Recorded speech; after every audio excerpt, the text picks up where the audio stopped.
চীনের যে domestic demand আছে সেটার সাথে অ্যালাইন করতে পারি, তাহলে বাংলাদেশ থেকে আমাদের রপ্তানি বৈচিত্র্য বাড়ানো সম্ভব এবং চীনের মার্কেটে আমরা অনেক কিছু আনতে পারি। ফর ইনস্ট্যান্স আজকে কনফার্ম হয়েছে যে বাংলাদেশ থেকে আমাদের জাতীয় ফল জ্যাক ফ্রুট বা কাঁঠালের রপ্তানি হবে চীনে। এই ধরনের ফ্রুট, ভেজিটেবল, অ্যাগ্রোরিজ প্রোডাক্ট, ফিশারিজ অনেক ক্ষেত্রে আমরা নতুন নতুন ডাইভার্সিফিকেশন করতে পারি। একই সাথে ফার্মাসিউটিক্যাল, সিরামিক, হাইটেক বেশ কিছু ইন্ডাস্ট্রি রয়েছে যেখানে বাংলাদেশের একদিকে যেমন চীনে বিনিয়োগ করা সম্ভব, ঠিক একই সাথে বাংলাদেশ থেকে চীনে রপ্তানির সুযোগ রয়েছে।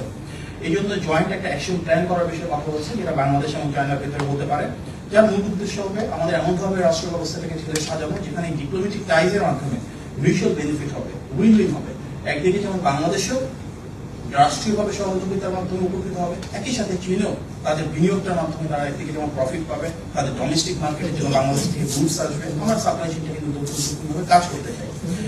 চীন বাংলাদেশে ইনভেস্টমেন্ট করতে চায় এবং অবশ্যই চীনের রাষ্ট্রায়ত্ত যেসব প্রতিষ্ঠান রয়েছে এবং প্রাইভেট সেক্টরের যেসব প্রতিষ্ঠান রয়েছে তারা digital economy, IT, agriculture, infrastructure, প্রত্যেকটা ইম্পর্টেন্ট লজিস্টিক্স এবং প্রোডাকশন ওরিয়েন্টেড যেসব ইন্ডাস্ট্রি রয়েছে সেখানে বিনিয়োগ করতে আগ্রহী।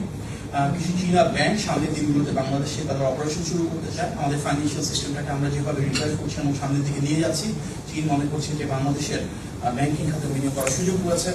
বেশ কিছু চীনের কোম্পানি রয়েছে যাদের বিশ্বের অন্যান্য দেশে অফিস রয়েছে, সেই ধারাবাহিকতা বাংলাদেশে তারা অফিস করবে। এই বিষয়ে প্রিমিয়ার অত্যন্ত ইতিবাচক ভূমিকা দেখিয়েছেন। আমরা সবসময় চাই যে পিপল টু পিপল কানেক্টিভিটি যেন বাড়ে। সেই পিপল টু পিপল কানেক্টিভিটির জন্য কিন্তু আমাদের মাননীয় প্রধানমন্ত্রী এবং চীনের প্রিমিয়ারের কথা উঠে এসেছে যে এডুকেশনের ক্ষেত্রে থার্ড ল্যাঙ্গুয়েজ যেটা ম্যান্ডারিন আমি ইন্ট্রোডিউস করতে যাচ্ছি, সেখানে বড় ধরনের সহযোগিতার সুযোগ রয়েছে। টেকনিক্যাল এন্ড ভোকেশনাল এডুকেশনে চীন সহায়তা করার আগ্রহ প্রকাশ করেছে। বাংলাদেশে অলরেডি তারা হসপিটাল নিয়ে কাজ করছে। চীনের এরকম বিনিয়োগকৃত হসপিটালের সংখ্যা কিভাবে বাড়ানো যায়, একদিকে যেমন সেটা নিয়ে কথা আছে, চীনের প্রিমিয়ার আগ্রহ প্রকাশ করেছেন যে বাংলাদেশ থেকে অনেকেই বিদেশে চিকিৎসা করতে চান, চীনে যদি আসেন বাংলাদেশিরা, সেক্ষেত্রে ভিসা যদি সহজতর করা যায় তাহলে হেলথ কেয়ার ফ্যাসিলিটি কিভাবে বাংলাদেশিদের জন্য বাড়ানো যায় সেগুলো নিয়ে আলাপ আলোচনা করেছে। বাংলাদেশি স্টুডেন্টরা চীনে যেন সহজে ভিসা পায় এবং স্কলারশিপ বাড়ানোর সুযোগ হয়, স্পেশালি থার্ড ল্যাঙ্গুয়েজ শিখে যারা আসবে তাদেরকে কিভাবে স্কলারশিপ করতে পারে সেগুলো নিয়ে সরকারি পর্যায়ে আলোচনা করেছে। বাংলাদেশের ডিজাস্টার ম্যানেজমেন্টের ক্যাপাসিটি কিভাবে বাড়ানোর সুযোগ রয়েছে। প্রায় আমাদের দেশের বন্যা, ঝড়, জলোচ্ছ্বাসের বিষয় ঘটে, সেখানে আমরা যদি আমাদের প্রতিরোধমূলক ব্যবস্থাটাকে আরো উন্নীত করতে চাই, সেগুলো নিয়ে যেমন চীনের দিক থেকে সহযোগিতার কথা বলা হচ্ছে। একই সাথে কালচারাল বেশ কিছু সাইট যার মাধ্যমে জনগণের সাথে জনসম্পৃক্ততা বাড়বে, সেটা আলোচনা উঠে এসেছে। আমাদের মূল উদ্দেশ্য ইন্টারন্যাশনাল কোঅপারেশন বাড়ানো, মাল্টিল্যাটারাল লেভেলে কোথায় কোঅপারেশন করার সুযোগ রয়েছে এবং সেগুলো নিয়ে যেমন আলোচনা হয়েছে। একই সাথে জাতিসংঘের সম্প্রতি বাংলাদেশের মাননীয় পররাষ্ট্রমন্ত্রী বিজয়ী হয়েছেন, সেটি নিয়ে চীন আমাদের অভিনন্দন জানিয়েছে। এবং সবচেয়ে বড় কথা, নির্বাচিত সরকার হিসাবে মাননীয় প্রধানমন্ত্রী জনাব তারেক রহমানের নেতৃত্বাধীন বিএনপি সরকারের সাথে দৃঢ়ভাবে একসাথে কাজ করার জন্য অনেক শক্তিশালী আগ্রহ প্রকাশ করেছে।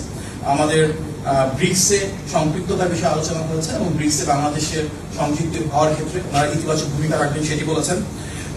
মায়ানমারের সাথে যদি কোনো ডায়ালগ করার প্রয়োজন হয়, স্পেশালি রোহিঙ্গা রিপ্যাট্রিয়েশন বা প্রত্যাবাসনের জন্য, যেটা আমরা সবসময় বলছি যে ভলান্টারি, সেফ এবং ডিগনিফাইড রিপ্যাট্রিয়েশন চাই, সেই ক্ষেত্রে চীন বলেছেন তারা ফ্যাসিলিটেট করতে চায়। এবং রিজিনাল স্টেবিলিটি ধরে রেখে বাংলাদেশে যেহেতু একটা গণতান্ত্রিক সরকার জনগণের ভোটে নির্বাচিত হয়ে এসছে, চীন মনে করছে যে আমরা যথেষ্ট স্টেবিলিটির মাধ্যমে আমাদের অর্থনৈতিক এবং উন্নয়নের অগ্রযাত্রাকে সামনের দিকে এগিয়ে নিয়ে যেতে পারবো এবং সেখানে একটা স্ট্র্যাটেজিক পার্টনার হিসেবে ওনারা ভূমিকা রাখতে চান, যার উপকার বোথ দ্য কান্ট্রিজের সাধারণ জনগণের জন্য পায়। সুতরাং এই স্ট্র্যাটেজিক পার্টনার হিসেবে চীন আগামী দিনে গণতান্ত্রিক বাংলাদেশ সরকারের জনগণের ক্ষমতায়ন নিয়ে বর্তমানে যে সরকার রয়েছে মাননীয় প্রধানমন্ত্রী জনাব তারেক রহমানের নেতৃত্বে, সেখানে একসাথে কাজ করতে চাচ্ছেন আমাদের ন্যাশনাল প্রায়োরিটির উপর ভিত্তি করে। আমাদের মাননীয় প্রধানমন্ত্রী চীনের প্রিমিয়ারকে আন্তরিকভাবে ধন্যবাদ জানিয়েছেন। আমাদেরকে খুব ওয়ার্মলি, খুব নাইস জেস্টারের মাধ্যমে ওনারা হোস্টিং করেছেন, সর্বোচ্চ সম্মান প্রদান করেছেন। একই সাথে মাননীয় প্রধানমন্ত্রী বাংলাদেশের পক্ষ থেকে চীনের প্রিমিয়ারকে বাংলাদেশে ভিজিট করবার জন্য ইনভাইট করেছেন। আমরা বিশ্বাস করি বর্তমানে এই সফরের মাধ্যমে আমাদের বাংলাদেশ এবং চীনের যে 50 বছরের একটা সম্পর্ক, সেটা নতুন মাত্রায় পৌঁছেছে। চীনের প্রিমিয়ার আজকে ওনার বক্তব্যের শুরুতেই বলেছিলেন যে শহীদ প্রেসিডেন্ট জিয়াউর রহমান এবং দেশের নেত্রী বেগম খালেদা জিয়া কিভাবে চীন বাংলাদেশের সম্পর্ককে এগিয়ে নিয়ে গিয়েছেন, ওনাদের হাত ধরে যেমন শুরু হয়েছে এই সম্পর্ক। একই সাথে বাংলাদেশ আজকে অর্থনৈতিকভাবে, সামাজিকভাবে, রাষ্ট্রীয় যে কাঠামোতে রয়েছেন, সেখানে শহীদ প্রেসিডেন্ট জিয়াউর রহমান এবং দেশের নেত্রী বেগম খালেদা জিয়া যে ভূমিকা তার ভূয়সী প্রশংসা করে তারা আখ্যায়িত করেছেন যে ঐতিহাসিক সম্পর্কটাকে আমাদের সামনের দিকে এগিয়ে নিয়ে যেতে হবে। আমাদের আজকে মাননীয় প্রধানমন্ত্রী এবং প্রিমিয়ার উপস্থিতিতে 13টি MOU স্বাক্ষরিত হয়েছে। এই মেমোরেন্ডাম অফ আন্ডারস্ট্যান্ডিং গুলোর ভিতরে রয়েছে ইনভেস্টমেন্ট কোঅপারেশন, কিভাবে আমরা গ্রিন ডেভেলপমেন্টের ক্ষেত্রে প্রমোট করতে পারি, জয়েন্ট অ্যাকশন প্ল্যানের বিষয়ে কথা হয়েছে, বাংলাদেশের এক্সপোর্ট ক্যাপাসিটি বাড়িয়ে যেন চীনে আমরা রপ্তানি বাড়াতে পারি, বিভিন্ন ডেভেলপমেন্টাল কোঅপারেশন নিয়ে কথা হয়েছে, কনসেশনাল লোন অর্থাৎ বাংলাদেশে যে ঋণটা চীন থেকে যাচ্ছে সেখানে কিভাবে আমরা ইন্টারেস্ট রেট কমাতে পারি, গ্রেস পিরিয়ড বাড়াতে পারি, সেটি নিয়ে একটি MOU হয়েছে। আমাদের গ্লোবাল ডেভেলপমেন্ট ইনিশিয়েটিভ অর্থাৎ যার অধীনে স্বাস্থ্য, শিক্ষা এবং সামগ্রিক alignment related man power capacity development related যে কাজগুলো আছে সেগুলো নিয়ে যেমন আমাদের MOU হয়েছে। দর্শক, আমরা সরাসরি যুক্ত ছিলাম চায়না থেকে।